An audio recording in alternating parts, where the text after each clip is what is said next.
একে চেনো? না স্যার। চেনো না, জানো না, ঘন্টার পর ঘন্টা কথা বলেছো সবাই। আমি তোমার কাছে হাত জোড় করছি, আমার মেয়ে কোথায় আছে তুমি বলে দাও। আমরা কথা দিচ্ছি তোমাদের ভালোবাসার মাঝখানে আসবো না। কৃষ্ণ, এই সমস্ত কি শুনছি? থামো তো ম্যাডাম, আপনি সব কি বলছেন? আমাদের মধ্যে সব ভালোবাসা কিছু নেই। তার মানে বলতে যাচ্ছিস মেয়েটা কোথায় তুই জানিস না? স্যার আপনি বিশ্বাস করুন স্যার, আমি সত্যি বলছি, আমি জানি না ও কোথায় আছে। স্যার লীলার কি হয়েছে? আরে সেটা জানার জন্যই তোর বাবা থানায় তোর নামে ডায়েরি করেছে। এটাকে যে মেয়েটির সঙ্গে আমার বিয়ে ঠিক হয়েছে তার নাম্বার। তুই তো কলির কেষ্ট রে। একটা মেয়েকে ফোনে রেখেছিস, আরেকটা মেয়েকে কোথায়? ওরকম ছেলে নয় স্যার। স্যার ওর নামটাই কৃষ্ণ। স্যার স্বভাবে গুণে একেবারে রামচন্দ্রের মতো স্যার। হ্যাঁ, সেজন্যই তো বনবাসে যাওয়ার প্ল্যান করেছে।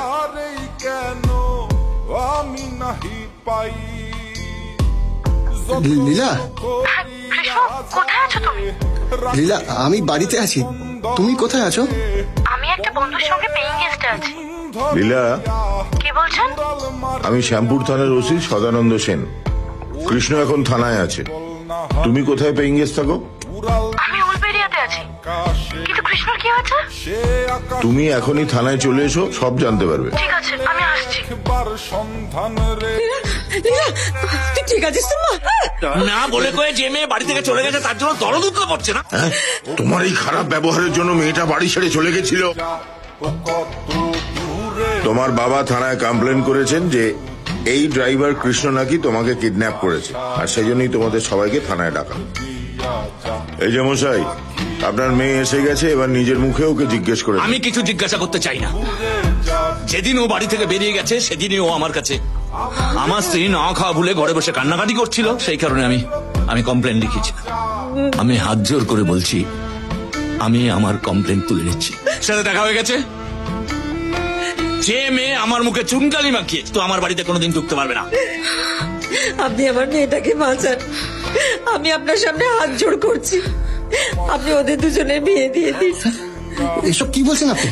স্যার আমার মেয়ের জীবন কিন্তু এখন আপনার হাতে। ম্যাডাম তুমি আসবে নাকি? আমি কিন্তু চলো। এই শুনুন শুনুন, দেখেছো তো লীলা, তোমার মা বাবা তোমাকে জলে ভাসিয়ে দিয়ে চলে গেছে, এখন এই ছেলেটা তোমাকে ডোবাবার চেষ্টা করছে। এবার বলো আমি কি করব? স্যার, স্যার দয়া করে আমার কথাটা একটু। মেয়েটা যতক্ষণ না কোনো কথা বলবে ততক্ষণ মুখ বন্ধ করে রাখবি। হ্যাঁ, কিন্তু স্যার একটু শুনুন স্যার। এখন লীলা, তোমরা দুজনেই প্রাপ্তবয়স্ক। এখন তুমি যদি হ্যাঁ বলো তাহলে তোমার মার কথা মতো আমি তোমাদের দুজনের বিয়ে দিয়ে দেবো। স্যার আমার কথা একটু দয়া করে শুনুন স্যার। ওসব ভালোবাসা টালোবাসা প্রেম ঠেম আমাদের মধ্যে কিছু নেই স্যার। সেটা ও বলুক, তাহলেই তোকে ছেড়ে দেবো। বলো না তোমার আমার মধ্যে কোনো প্রেম টেম নেই। বলো লীলামা, তুমিই বলো, তোমাদের দুজনের মধ্যে ভালোবাসা আছে? বলো যে নেই। কাউকে ভয় পাওয়ার কিচ্ছু নেই, যা সত্যি তাই বলবে। বাসি, মন্দিরে গিয়ে সোমনাথ পুরোহিতকে বলবি বিয়ের ব্যবস্থা করতে, বরকনে নিয়ে বড়বাবু স্যার, আসছে। স্যার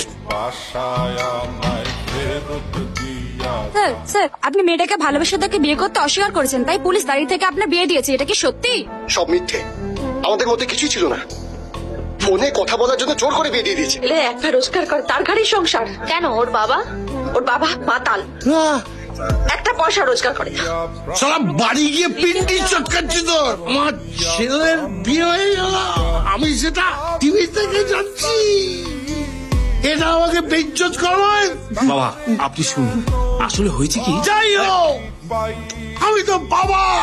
এখন তোমার গেলা চাই? সত্যি তোমাকে নিয়ে আর পারা যায় না। এই নিন বাবা, খেয়ে নিন। যতন করিয়া যারে রাখি মনের বন্দরে, বন্দরে আগুন ধরাইয়া। কি নাম তোমার? উড়াল মারে অনিতা। বাড়ির সবাই আমায় ছুটকি বলেই ডাকে। কিসে পড়ো তুমি? BCom first year. উড়াল ডিস্কো তুমি কলেজের জন্য রেডি হও, আমাকে দাও, আমি মুছে দিচ্ছি। আরে না না ঠিক আছে। আরে আমাকে দাও না। ঘরে হাত পা গুটিয়ে চুপচাপ বসে থাকতে পারো না? ভালো করে একটু ঘুমোতে দেবে না। সকালবেলা কাকের মতো ক্যা ক্যা শুরু করে দিচ্ছে। ছেলের জীবনটা জ্বলে পুড়ে খাক হয়ে গেল, সেদিকে খেয়াল নেই, আর ঘুম হচ্ছে না বলে মাথায় পাহাড় ডেকে পড়ছে। মেলা ফ্যাট করো না। তোমার ছেলে ওই মেয়েটার সঙ্গে দিন রাত ফোনে ফুসুর ফুসুর গুজুর গুজুর করতে বলে থানায় যেতে হয়েছে। যদি সবাই মিলে ওকে ঠোকরাও, সোজা জেলে যেতে হবে। কত দূরে যাবি যা।